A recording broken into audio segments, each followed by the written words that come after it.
네, 오늘 본문은 불의한 청지기에 대한 비유입니다. 어떤 부자에게 청지기가 있었는데 그 청지기에 대한 소문이 좋지 않습니다. 주인의 소유를 낭비한다, 이런 소문이 주인의 귀까지 들어간 것이죠.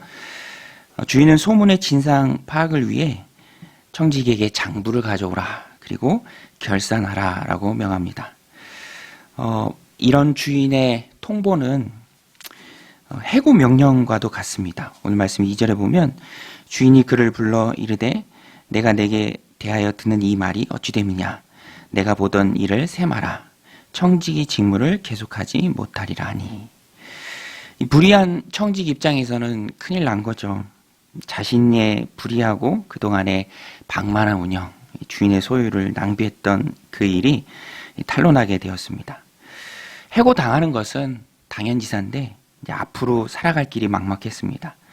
땅을 파자니 힘이 없고 또 빌어먹자니 부끄러운 거죠. 고민을 합니다. 이 일을 어떡하나. 이 불의한 청지기는 자기에게 주어진 이 청지기의 권한을 마지막으로 사용해 보기로 마음을 먹습니다.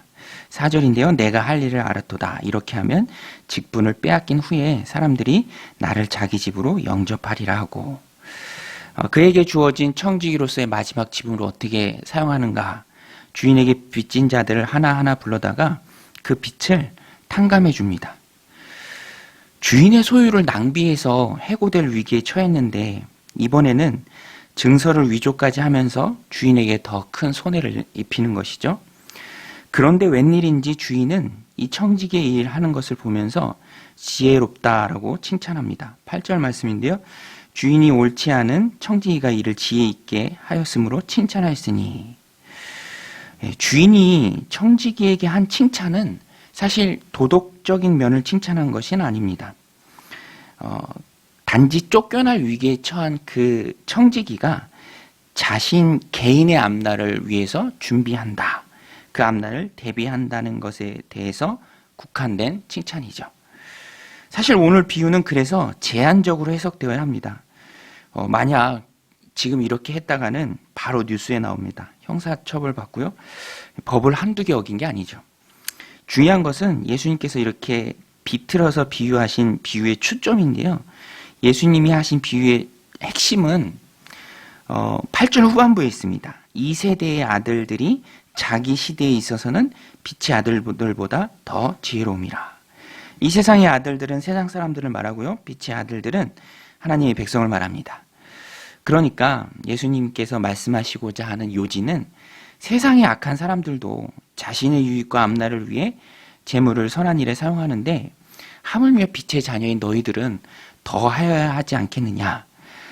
작은 것에 충성되면 큰 것을, 거짓된 것에 충성돼도 참된 것을 맡기지 않겠느냐라는 주님의 말씀이죠.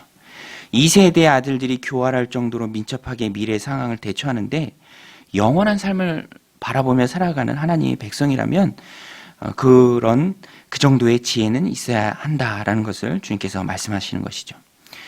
물질은 선한 일을 하는 수단이라는 것입니다. 주님은 수단이 되는 불의의 재물로 친구를 사귀라라고 말씀하고 있습니다. 9절에 보면 내가 너에게 말하노니 불의의 재물로 친구를 사귀라. 그리하면 그 재물이 없어질 때에 그들이 너희를 영주할 처소로 영접하리라. 이 불의한 청지기가 했던 것이 그거죠. 이제 금방 쫓겨납니다. 더 이상 청지기의 직무를 감당할 수 없어요. 그런데 아직까지는 조금 말미가 있습니다. 그때 무엇을 해야 하는가? 불의의 재물로 친구를 사귀는 것입니다. 아마 혜택을 입은 사람들은 비유에서 나오는 것처럼 그가 청지기의 직무를 감당하지 못할 때 또 실직했을 때 그를 영접할 것입니다. 그것을 바라보고 그렇게 사람들을, 친구를 사귀는 것이죠. 불의의 재물이라는 것은 불이하게 모은 돈이라는 의미라기보다는 천국 보화에 반대되는 개념이죠. 가치 중립적인 세속의 재물을 뜻합니다. 하나님 백성은 천국 시민권자죠. 하늘 백성입니다. 그러나 분명한 것은 아직은 땅에서 살아가죠. 어떤 면에서 보면 불의한 청지기가 며칠 말미를 가진 것과 비슷합니다.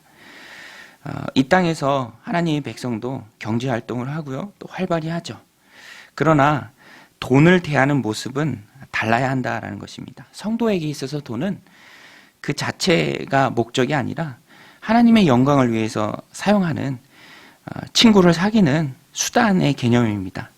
세상처럼 돈 자체가 목적이 될 수 없죠. 그래서 중요한 것은 돈의 사용입니다. 어디에 돈을 써야 하는가? 주님의 말씀처럼 미래를 준비하는 일에 써야죠. 친구를 사귀는 데 사용해야 합니다. 근데 본문에서 나오는 그 친구의 정확한 의미는 구제가 필요한 사람, 가난한 자들, 돈이 필요한 자들이죠. 그렇게 구제하는데 하나님 주신 재물을 써야 한다는 것이죠. 또 확장해서 적용하면 하나님 기뻐하시는 일, 주님 기뻐하시는 일, 한 영혼이 주님께로 돌아오는 일, 영혼을 구원하고 하나님 나라를 확장하는 그 가치 있는 일에 천국 보화의 반대 개념인 불의의 재물을 사용해야 한다는 것이죠. 성경에는 돈에 대한 가르침이 정말로 많이 나옵니다. 천국에 대한 비유도 많이 나오는데요. 돈을 어떻게 쓰고 어떻게 사용할지에 대한 가르침도 예수님께서 우리에게 많이 주셨습니다. 그 정점에 있는 것이 바로 오늘 본문입니다. 돈을 대하는 자세가 중요한데 그 돈을 어떻게 대해야 하는가? 불의의 재물로 하나님을 위해, 불의한 재물로 친구를 사귀는 그 일에 주어진 현세에서 그 일을 위해 쓰라라는 것입니다. 그렇지 않고 현세를 위해서만 돈을 쓴다면, 돈이 목적이 된다면 그것만큼 위험한 것이 없다라는 것입니다. 바울도 말씀했죠. 돈을 사랑하는 것은 1만 가지 악의 뿌리가 된다. 세상 사람들도 이것을 잘 알아요. 그래서 돈 자체가 목적이 되지 않기 위해 노력하는 모습을 봅니다. 그 얼마 전에 김범수 카카오 의장이 자기 재산의 절반을 기부하기로 서약했죠. 많죠. 5조입니다. 또 어제 기사 보니까 배달의 민족을 창업한, 이분은 참 예수님 잘 믿는 크리스천이죠. 자신의 재산 절반 5천억을 더 이상이 될 수도 있고요. 또 기부하기로 서약을 했습니다. 너무너무 귀한 일이죠. 오늘 예수님의 교훈처럼 교회와 또 믿는 자들, 하나님의 백성된 자들도 이런 것들을 보면서 자극을 받아야 합니다. 불의한 재물로 친구를 사귀는 일에 힘써야 하는 것이죠. 그렇게 하는 것이 하나님 섬기는 성도의 바른 모습이라는 것입니다.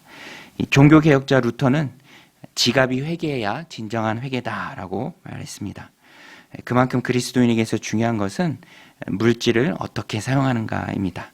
물질을 사용하는 것을 보면 그 사람의 바른 신앙의 척도를 알 수 있는 것이죠. 예수님께서도 물질은 절대로 섬김의 대상이 아니다라고 말씀하셨습니다. 13절에 보면 지파인이 두 주인을 섬길 수 없나니 혹 이를 미워하고 저를 사랑하거나 혹 이를 중히 여기고 저를 경히 여길 것입니다. 너희는 하나님과 재물을 겸하여 섬길 수 없느니라. 오늘 우리는 이 말씀을 마음에 새기고 이 땅을 살아가면서 하나님 우리에게 허락하신 그 재물, 그것 자체가 목적이 아니라 그것은 수단이라는 것을 늘 기억하고 하나님 기뻐하시는 일, 그 불의의 재물로 친구를 사귀는 일, 구제하는 일, 가난한 자를 돕는 일, 그렇게 하나님 기뻐하시는 수단으로 재물을 삼는 저 여러분들이 다 되시기를 주님의 이름으로 간절히 축원드립니다. 우리 오늘 말씀 같이 붙들고 함께 기도할 때 하나님과 재물을 겸하여 섬길 수 없음을 저희들이 압니다. 돈을 섬기는 것이 아니라 돈을 가치 있는 일에 사용함으로써 영혼을 사는 귀하고 복된 우리들의 삶이 되게 하여 주옵소서. 바른 물질관을 가지고 하나님 주신 삶을 살아가는 믿음의 백성들 되게 하여 주옵소서. 우리 같이 기도하며 나아가겠습니다.